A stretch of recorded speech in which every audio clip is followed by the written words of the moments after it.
পাঁচ ওয়াক্ত ফরজ নামাজের পরে কোরআনুল কারীমের ছোট্ট একটি আয়াতি কারিমা তেলাওয়াত করুন। ইনশাআল্লাহ দুনিয়া থেকে বিদায় হওয়ার সঙ্গে সঙ্গে আল্লাহ সুবহানাহু ওয়া তাআলা আপনাকে আমাকে জান্নাতের মেহমান হিসাবে কবুল করবেন।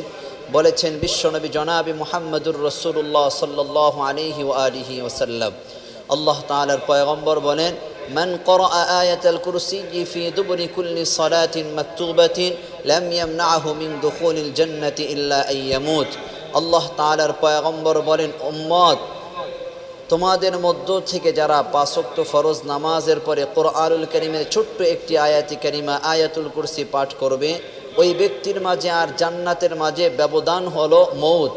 মৃত্যুবরণ করার সঙ্গে সঙ্গে আল্লাহ সুবহানাহু ওয়া তাআলা তাকে জান্নাতের মেহমান হিসাবে কবুল করবেন। সুবহানাল্লাহি ওয়া বিহামদিহি। এজন্য আমরা সকলে, পুরুষ এবং নারী, পাঁচ ওয়াক্ত ফরজ নামাজের পরে আমরা অবশ্যই আয়াতুল কুরসি পাঠ করব।